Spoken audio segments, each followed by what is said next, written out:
I am fucking back. I'm back.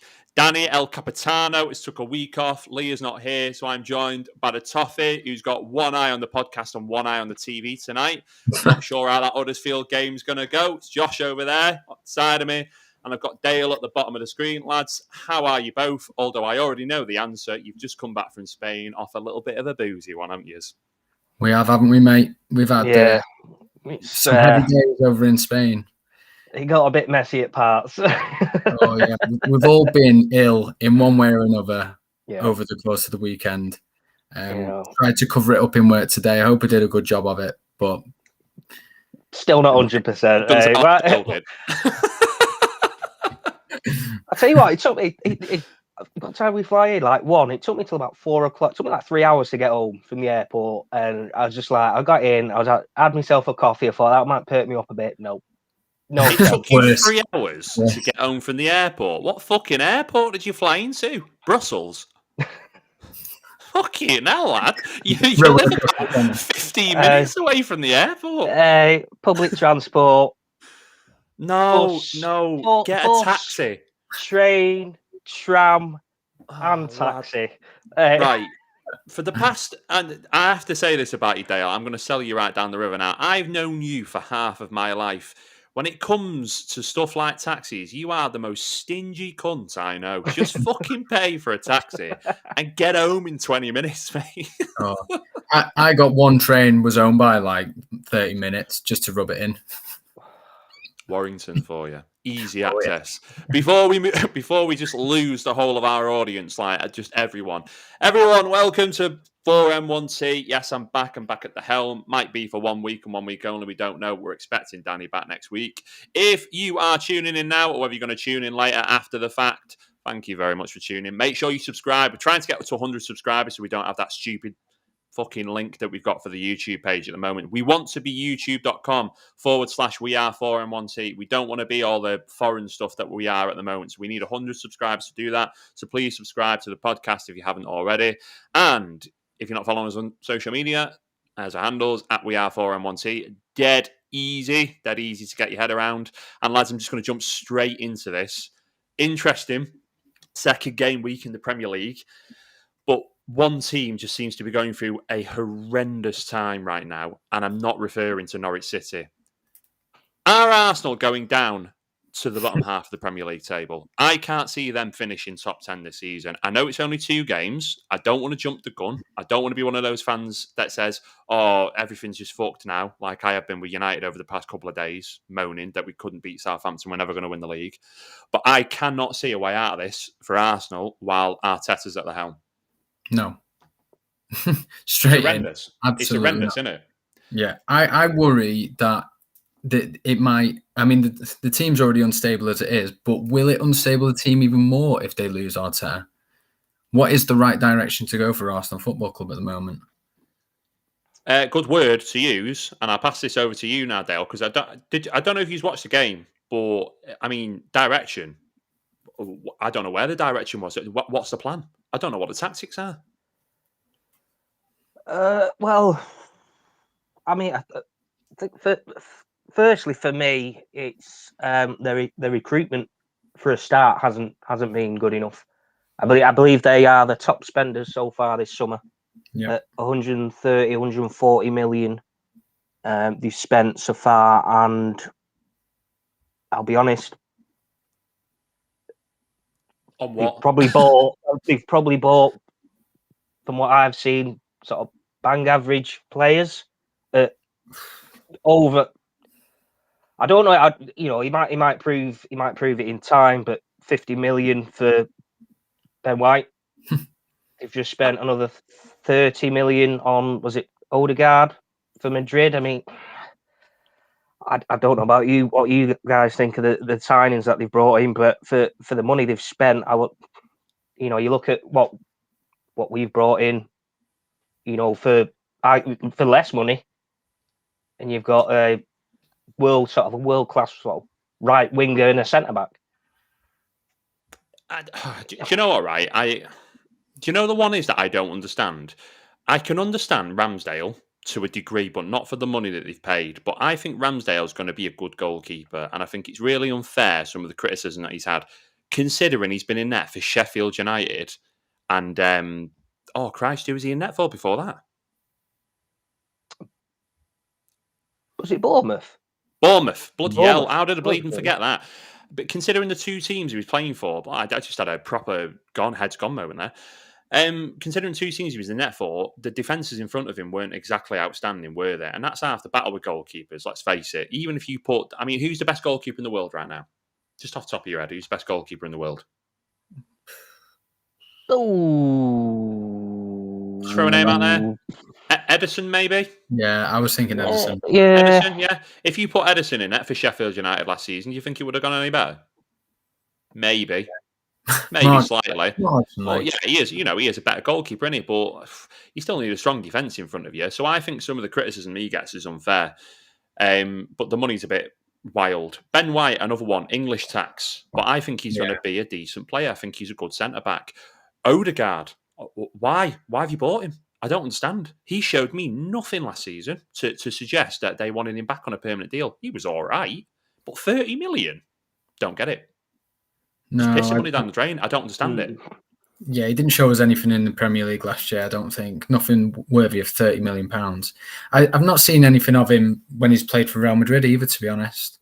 I think they're basing the performances off his time at Real Sociedad, where he had a fairly decent time over there, but I don't think we've seen anything from the bigger clubs that he's played for. Real Madrid, apologies for that. Arsenal, though, nothing last year. Do you think the problem is that players just don't want to go to Arsenal? I just don't think the name carries anymore. I don't think the name of the club carries anymore. I think it does to a certain degree, but who would want to go to Arsenal? Not because of the club that they are, because they are a great club and they're a massive club, but there's no European football, and there's not a manager there that can sell you like an idea of where the club is going.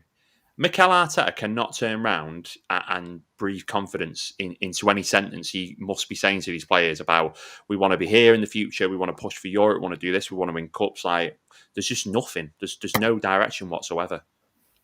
If I was a football player, like one of the top footballers, I wouldn't be interested in playing under Arteta, because I just think I'm better than what you were as a player. And what have you done? Like, you worked under Pep Guardiola at Man City, but other than that, what have you actually done? It was always going to be a misfit signing Arteta as manager at Arsenal. It was doomed from the beginning. And I'm an Evertonian. I like Arteta for what he did for us when he was a player. Great player. Great player. Fantastic for us. Loved him when he had his time at Everton. But manager-wise, absolutely not. He's done nothing. Well, he had that good start, didn't he? Where he won the FA Cup, the Community Shield? Yeah, Community Shield as well. Within the first sort of few months, but the work had been done for him. Yeah, one-offs. But since then, it's sort of like sort of stagnated, sort of declined slightly, slowly. Last season's finish was abysmal, and obviously they've not had the prettiest of opening games, so far this season. But as an Arsenal fan, you probably wanted to see a bit more from them, from the opening two games. And it doesn't get any easier with City next, is it? I think is their next game. The recent record against them, I don't think is too great either. So if that goes sort of the wrong way as well, then is Arteta, is he close to going out the door after that? Well, this is a question. How long did it give him? How long has he got? And if now, a great point you made before, Dale, if he hadn't won the Community Shield and the FA Cup, would he be gone already? Yeah. I think so. Like I say, it gave him a great start. It gave a bit of belief, for the Arsenal fans, the board, that they've, potentially might have the right manager, I think. But I don't think you can overlook what sort of the season they had last year, the troubles that they've had with, especially the documented stuff with Aubameyang, and it's not exactly going well for him and Arteta at the minute. he got that big contract as well and didn't perform last season. There's some issues that need sorting. And will it get rectified with a new manager? The problem is who's out there. Well, there's that as well. I mean, he's out there, but again, there's no European football. Looking at that squad, do you think Dale's that disgusted. His internet's gone off. It's gone back to 1985 again, hasn't it? Conte is out there, but broadband doesn't exist where Dale is in the world. Do you know what, though, with Conte? Yeah, go on, lad, go on. I'll step up for him, mate. Going back to your question, how long did they give him? They can't sack him if they lose to City. They can't sack him. That's an expected defeat. I'm sorry. Their board of directors can't expect him to after 2 bad results, to go and beat the current champions. That's just not happening. So I think take that one on the chin. And then I'm still suffering with the internet. Take that one on the chin. They will return to normal service soon. Yeah. No, you can't sack him. You can't. I mean, not after City. Absolutely not. Maybe if he loses his 4th game, the fourth game streak, I reckon then they might be considering it, but certainly not off the back. Leave. That's Norwich, Yeah, they've got to be beating a newly promoted team. I mean, they should have really won the first game of the season, shouldn't they? But they didn't. This is the thing, mate. I don't know who Norwich have next, but let's say that Norwich lose their next game as well. And then that all of a sudden becomes 2 teams just quagmired at the bottom of the league on 0 points. Now, we know on paper, as clubs, there's absolutely just no comparison whatsoever. Norwich City and Arsenal are seasons apart. But if Arsenal get walloped by City and they don't score again, where's the confidence going to come from? And if you get to the end of the first half in the Norwich game and it's still 0-0, I mean, that's got to be panic stations for me. And if I'm a Norwich City player, if I'm a Norwich City manager, if I say I'm a Norwich City manager, there's only one person who's the manager of Norwich City, and that's Daniel Farker. If I'm a Norwich City fan, if we get to half time of Arsenal, it's 0-0, I'm thinking, I fucking fancy this. I fancy this. And you're thinking they can't score at that point, aren't you? You are thinking they've got no firepower. Yeah. And if they don't get a result against Norwich, if they lose to City and they don't get a result against Norwich, it's trouble. It's trouble. I don't know what you think about that, Dale. Do you think I'm just over exaggerating? Do you think Arsenal wallops Norwich and we've got nothing to worry about? They're just having a bad run of games, or? Oh, have I got signal again? Am I back in? Yeah, mate, we can hear you loud and clear. It's all right. This internet, fucking shit. I don't know. I'd like to say they play City and obviously get thumped. So, I mean, or even just 1-0, 2-0, whatever. A marginal loss. I think then there's a lot more pressure to go in the Norwich game because you are expecting to beat Norwich. If you, a club of Arsenal's stature, Norwich are obviously recently promoted. You go into that game, added pressure if you are expected to win. But if they play that and they don't really get anything from that game, then I do think then after 4 games you've got to seriously look at possible change. It's hard,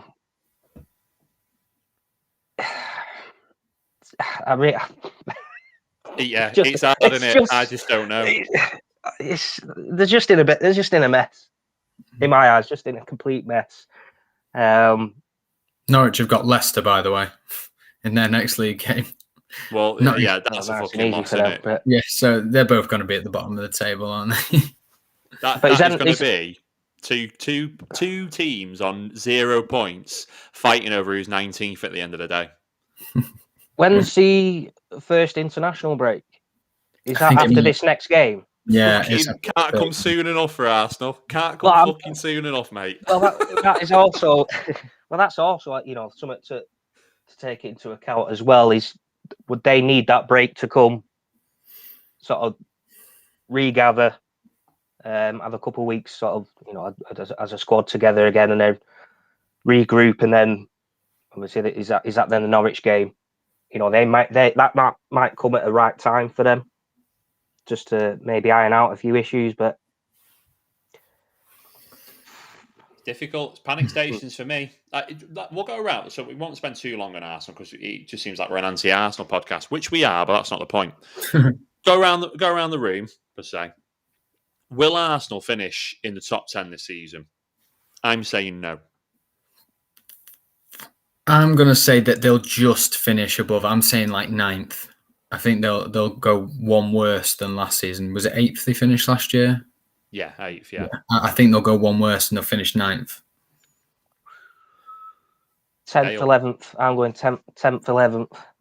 So Dale's decided not to answer my On the fence. Nice one, Dale. Fucking hell. I think Arsenal will finish 10.5 this season. Yeah. Fuck's sake. Platform 10.5. The Harry Potter club of the Premier League. It is panic stations for me. But we'll move on anyway. We'll do a little bit of a review of last week. I know it's a few days old now. I'll say that. West Ham played Leicester last night. Premier League, game week 2. Another shit league in the fantasy for me, but at least I've gone from bottom of the league to not quite bottom of the league, which is fantastic. But United, City return, West Ham go top, lots going on over the weekend. Josh, we will cross over to you, because probably the game of the weekend was the banger between Everton and Leeds. It was a decent game, I think. Yeah, it was a really good game. It was a roller coaster for me. We managed to catch a lot of football over the weekend, didn't we, whilst we were away, mate? But we were drinking a lot of alcohol as well. So it's a bit hazy from game to game. But the Everton one, I made sure that I remembered that one because I knew I'd be drafted in to talk about my team. But yeah, we performed well. Not an easy place to go and take 3 points, away from Leeds. I know you guys gave them a good thrashing, first game of the season, but off the back of that, you would have expected them to try and bounce back, wouldn't you? And wouldn't they played Phillips as well, which, as we know, is a boost for them. They're a good side. Their high press works well against us because we just haven't got the team to cope with it, I don't think. But that being said, we had a couple of standout performers on our side as well. And ultimately, I know we went 1-0 up and 2-1 up and lost the lead both times. But I'll take the point. I'll take 4 out of 6. It's not a bad start for us. We're up there. We're still in the top half. We've not lost. So I think it's a good point, mate. Although we battered him last season at Old Trafford as well, but when we went there, it was 0-0. We couldn't beat him at Ellen Road last season. For the one time I've ever seen them do it, they just shut up shop on us. So it is a difficult place to go. So I don't think it's a bad point at all. And you know what Leeds are going to be like. They're going to go gung-ho at you, especially if they know they can try and sniff out a draw. But I think the encouraging thing for Everton is I think Rafa's a very practical manager, and I think it's shown in your performances so far. And a goal for the new boy, which I think is going to be massive for him because he hasn't quite lived up to his potential yet in his career. And I'm interested to hear what you think about how much damage he'll do at Goodison, whether he'll come good this season. This will be the first season of his career where he finally starts to hit his stride. I think that when he was at Leicester, we saw glimpses of the class that he has, but that he had too many flaws in his game. He's obviously gone over to Leverkusen. He's not really had too long out there, and he's not in front of a British crowd. I think he carries not a chip on his shoulder, but he carries the burden of not, it's in the media. He's not quite lived up to the expectation we expected of him, almost like a Theo Walcott effect. But from what I saw of him pre-season, given the money we paid, 1.7 million, that's in this current climate for transfers, that is absolutely nothing. You've probably got like teams in the Championship and maybe even League One, certainly in the Championship, maybe even League One, that spend more than that on certain players. 1.7 million the performances I've seen off him so far have been really good for that price. And going back to what I said, with that pressure on him to finally meet the expectations that people have got of him because of the potential he showed at Leicester, I think he wants to really do it. I think he really wants to focus on his weaknesses and develop them. He knows where he's strong. He knows he's got skill. He knows he's got pace. But it's the other elements to his game. You know, his passing ability, making the runs at the right time, maybe his finishing. You know, all these things he might think he's quite weak at. I assume his heading. Good finish for the goal. His finish was brilliant, and it's just his movement off the ball as well, and putting himself around, and his work ethic is brilliant. We need more players like that. That's been the issue with us. Too many mercenaries coming into Everton Football Club and not putting the performances in that meet the price tag that we paid for them. Whereas he's come in for next to nothing, and he's grafting his bollocks off. That's what we want, playing for the shirt. So I'm made up with him so far. Long may these performances continue from Damari Gray. He's brilliant. If he gets 15 goal involvements, we'll call them goal involvements, so all the children under 15 years old understand what I'm saying. Goal involvements, 15, I'd say, this season. I think that's 1.7 million well spent. Talking about money well spent, Dale, Sancho could not help us off the bench to break a very stubborn Southampton defence at the weekend. But it's not his fault. I'd argue it's Ole Gunnar Solskjaer's fault, and I am very firmly Ollie in, as everyone knows. But this thing with playing two holding midfielders, especially in a game against a team like Southampton, no disrespect, is just, it's starting to stress me out and give me sleepless nights. I know you watched the game. As inebriated from alcohol as you were, what was your take on it? I'll be honest, I didn't watch it. I did, though. Let's talk about Man City. Yeah, I wasn't in the greatest of shapes on that fine Sunday. He wasn't, bless him. He was gone. Oh. This is a far much more entertaining story. So tell us this rather than talking about United and Southampton. It was a shit game. We were shite and we managed to scrape a draw. Moving on, Dale, go on. What happened, Dale? What time did you get out of bed on the Sunday? Oh no, it was up early enough. Sorry to interrupt, boys. News alert. Alex Iwobi's just scored for Everton. Can you believe it? Who are you playing? Huddersfield away. Is it? It's away, is it? Oh, away. No, I know it's away because I've got an Evertonian on Facebook. I saw him travelling before. It's decent. It's tricky cup game, that. Especially, what teams? Has he played like a second string team? He's tried to field as good a side as he's got. He's given a couple of young lads a run out, a couple of people that usually start on the bench a run out. You know, like Moise Keane's playing up top, for example. Andros Townsend's getting some minutes on the board. Iwobi's playing, which, you know, says it all from me. Moise Keane, fucking hell, he's gone from leading the line in the Champions League to fucking plying his trade on a Tuesday night in good old Yorkshire. He must be fucking hating life, him. Imagine how he feels. Imagine, if I was Moise Keane, Iwobi cross a ball into the box, would just be like, I'm not even fucking going for it, can't be arsed. Get me out of this fucking shithole. Oh, mate, he can go. I hate him. He can go. I don't want him. I fucking hate him. Oh, mate, I feel bad now. Watch him score a fucking hat-trick tonight now. He's obviously got the ability, but he's just not turning it on, is he? But anyway, yeah, no, Southampton and United was a shit game. This playing to... We'll just talk about it anyway. Even though you didn't watch the game, Dale, I'm sure you can imagine, because it was the same kind of performance that we saw probably 15 to 20 times last season, at least from United. The dynamic is off. The dynamic's off. We've got, in one way, shape or form, yeah, no matter what positions or fancy new names you want to give him, we've essentially got 4 central midfielders on the pitch the other day against Southampton. And the balance is just off for me. Because I don't think Fred and Matic know what they're doing. I don't think Pogba and Bruno then know what they're doing. And it just all seems to be disjointed from just back to front. Not so much defensively. I thought we were decent defensively. A couple of slip-ups here and there. Maguire looked a bit sloppy at times. But just going forward, it's just really frustrating. Everything's right up until the final ball. And final third, we're either too tentative or we're just trying to rush things instead of just being patient. It's the same old, isn't it? What do we do? I mean, we know what we need to do, but what are we going to do with this? Because we've got Fred, Matic, and McTominay, and Ollie just doesn't seem to know how to manage them. I mean, there's a lot in it. As soon as you hear Matic's name in a sentence, you just go, ugh. You can hear my frustration. I'm getting frustrated. I fucking waffle when I'm frustrated, but it's a problem.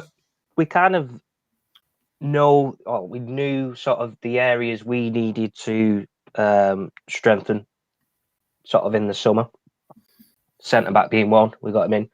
Right winger, was it really a priority?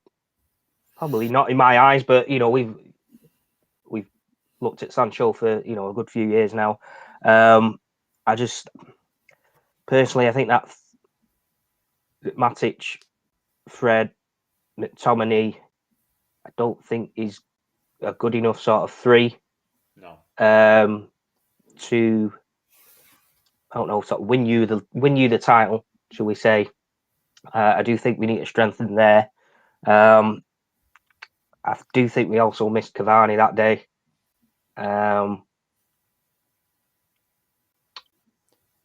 From no focal point up top. Yeah, but again, like it's like what you said before. It's kind of what we sort of did last season. We just sort of lack that killer instinct at times. We did that last season. I mean, with 27 games unbeaten away from home, though, it's impressive feat. But those are the games that come the end of the season, you look back on possibly and go, there's some missed points. Yeah, it was our home form last season. We dropped points against stupid teams, silly teams. Sheffield United is the most glaring one for me. Awful. Everton equalising last minute. Everton. Yeah. It's just really fucking frustrating. But I think the midfield is a problem. I get what people are saying. Like, go out and buy Harry Kane or go out and buy this one, go and buy that one. Yeah, but that's too easy. It's too obvious. Like, if anyone buys Harry Kane, it makes the team better. Tell me a team in the world that isn't better when Harry Kane joins them. Every team needs Harry Kane, but not every team needs a proper central defensive midfielder, which is what we need. We need someone who just knows that role inside and out, because Fred doesn't quite fit into. He's a square peg in a round hole, and then Matic is just, bless him, he's a top class player, but he's not got the legs on him anymore. And McTominay's again, he's a square peg in a round hole.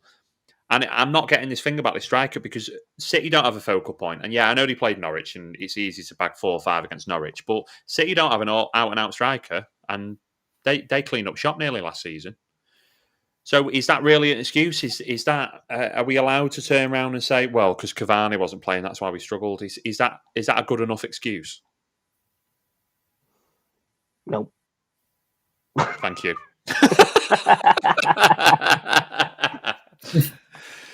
Listen, I know the difference it makes. Lukaku comes into Chelsea, he makes them even better. He was outstanding against Arsenal the other day. He made Mari his fucking bitch.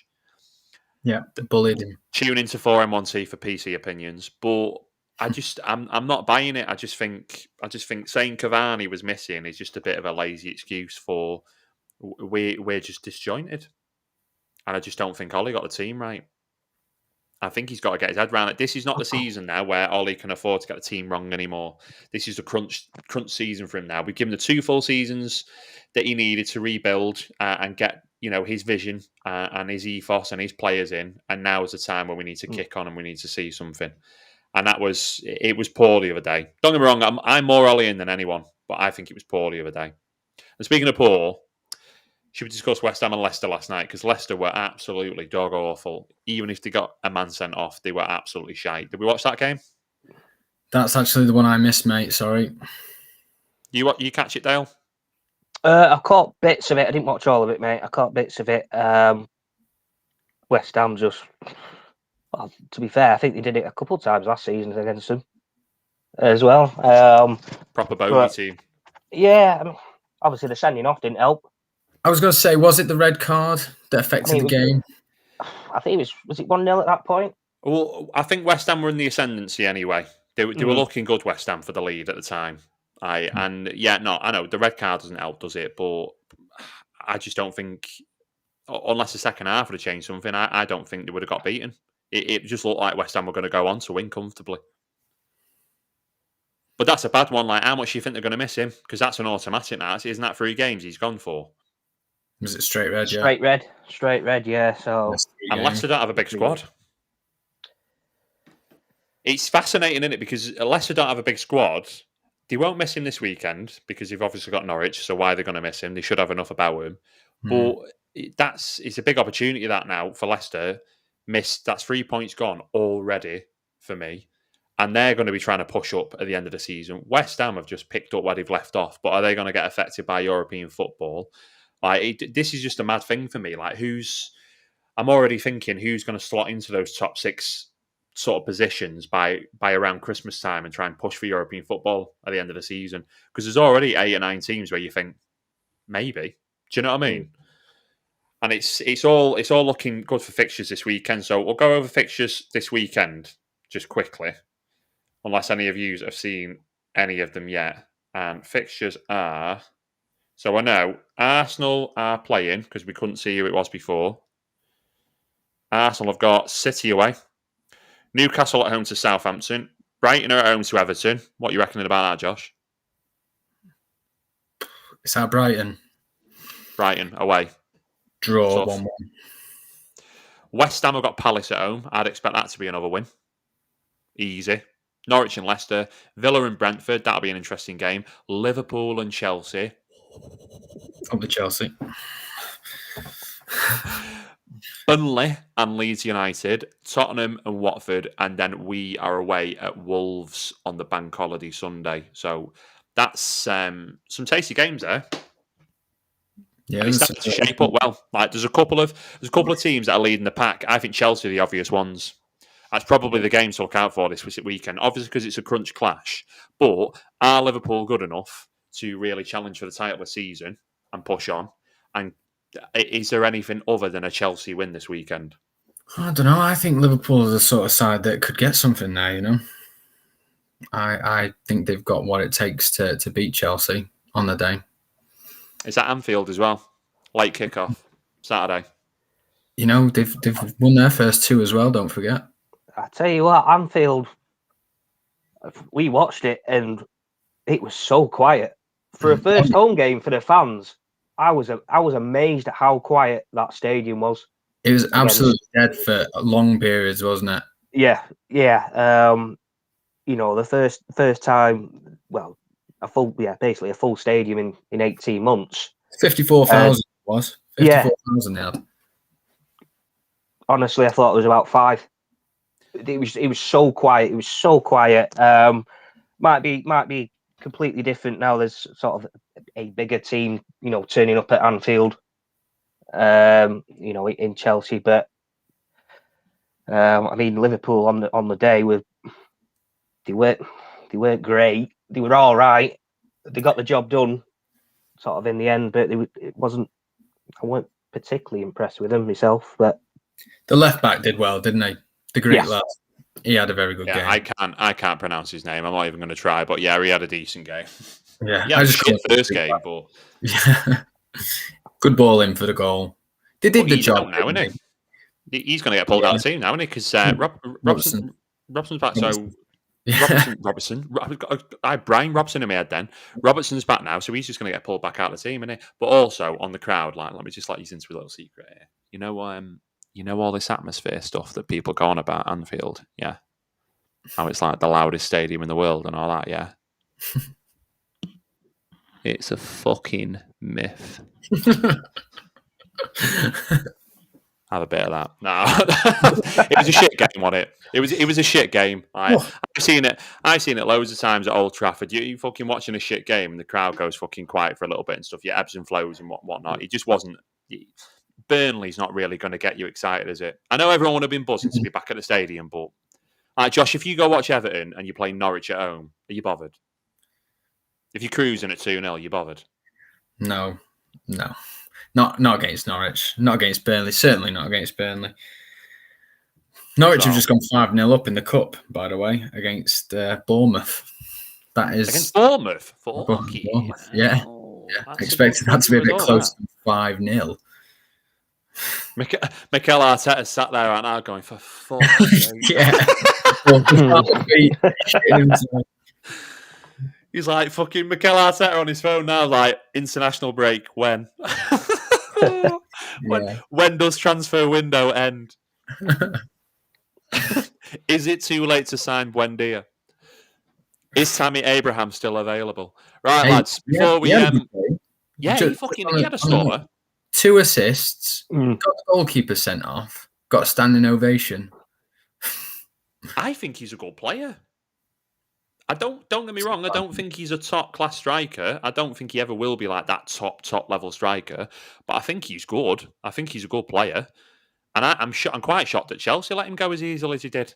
Would you not want some sort of backup to Lukaku?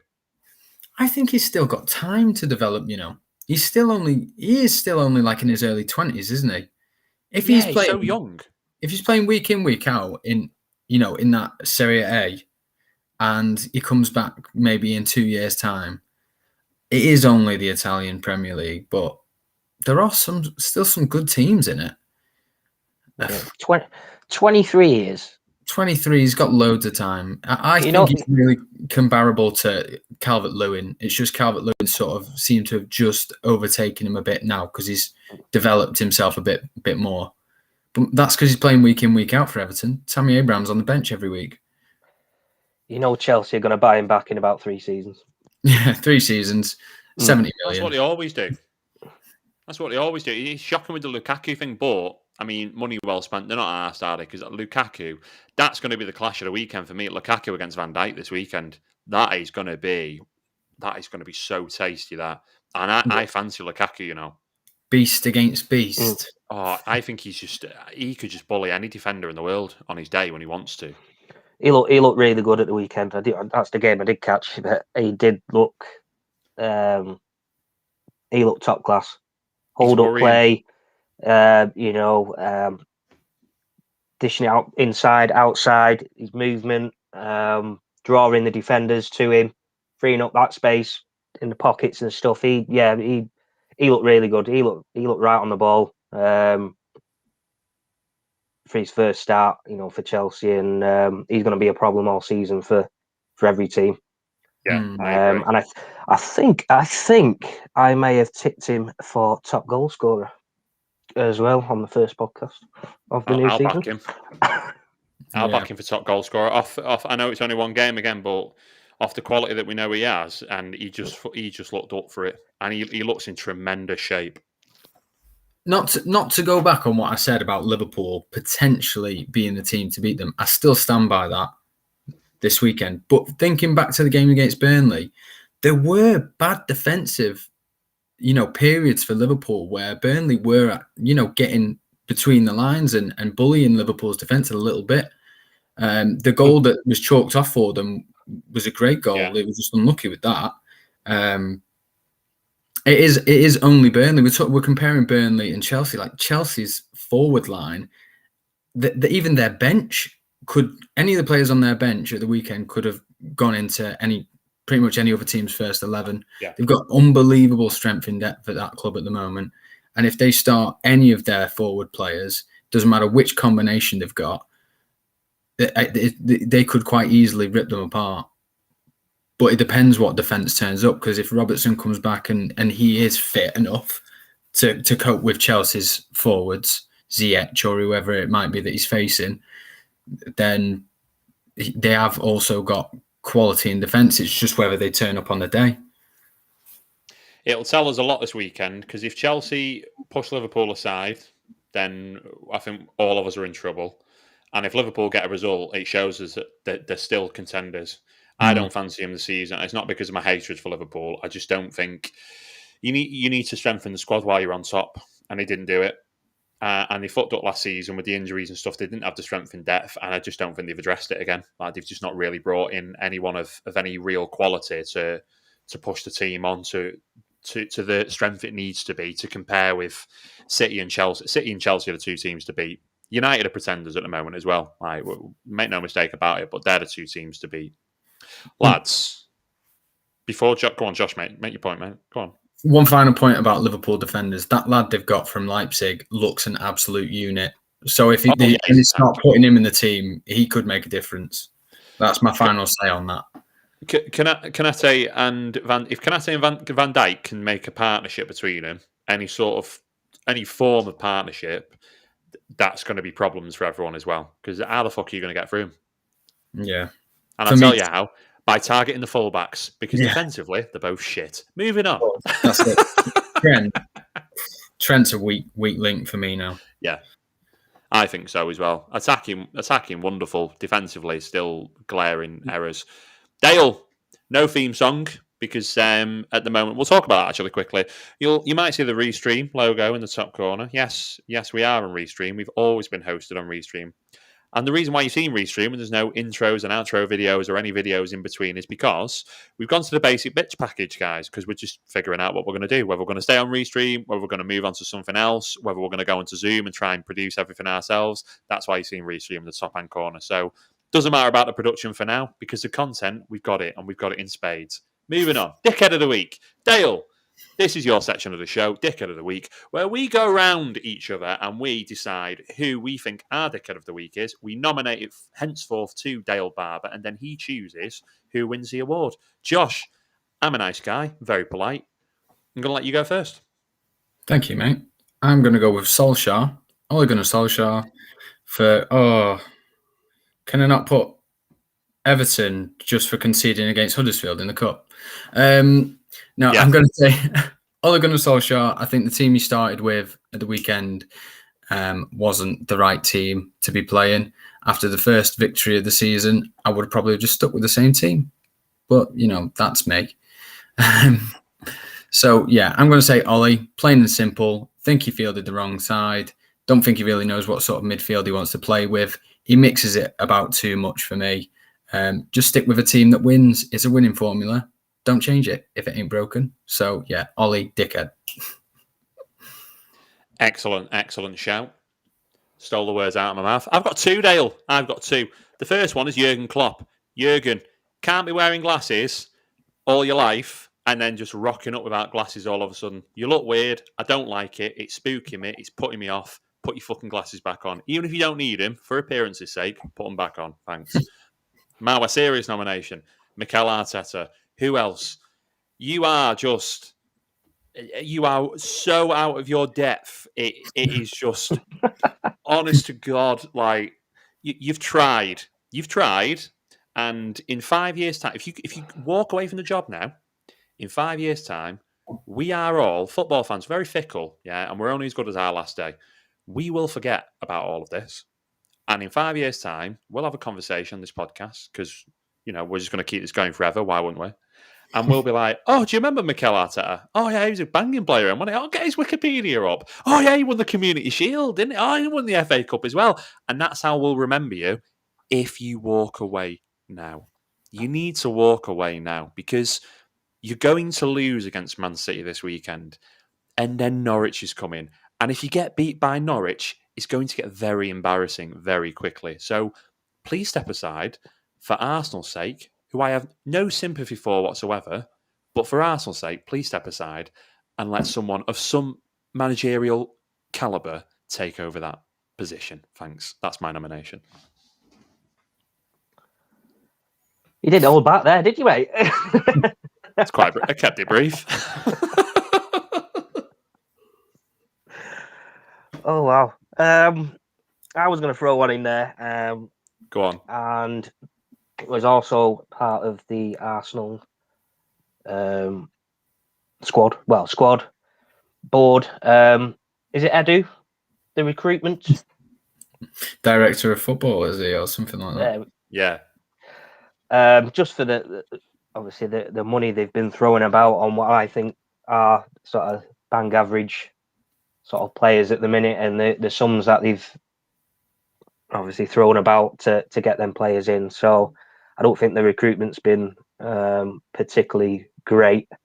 When which obviously leads me on to Arteta, and I don't think he's got a clue, to be honest, what he is really sort of doing at the moment. I think he said at the weekend he was missing several senior players as well from the squad because of COVID and this, that, and the other injuries, I guess. But I don't think that would have made any difference, to be honest, for the first couple of games they've played. So they were sort of my sort of two-stroke blended into one sort of nomination for this week. I think that's a winner for me. And you were just talking about transfer policy. He's just put Aubameyang up for sale as well, reportedly. I agree with that. Wow. I agree with that. I'd agree with that if they had another striker, mate.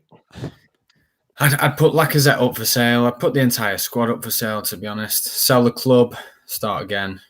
Sell the fans. Start again. Sell the stadium, buy back Highbury. Oh, get Arsene Wenger back. I apologise to all Arsenal fans I know. Oh, God. No, you don't. No, you don't. They probably agree with me. We've all seen the videos online. They are hating life right now. Oh, mate. Well, shout out Gav Macadero over the MAD Sports Network. Shout out to them. They are big Arsenal fans, and yeah, they just seem to be not enjoying themselves at the moment, and being quite self-deprecating as well at the same time, which is always good to see. So yeah, it is horrendous. We've been there. The season after, was it 8th? We finished the season after Fergie left, so it's 7th or 8th. It was 7th, I think. Was it 7th? Yeah, one of them. It was 7th, 8th. But... We've been there. We're starting to crawl our way back. It'll come for you as well. But Dale, who's the winner this week?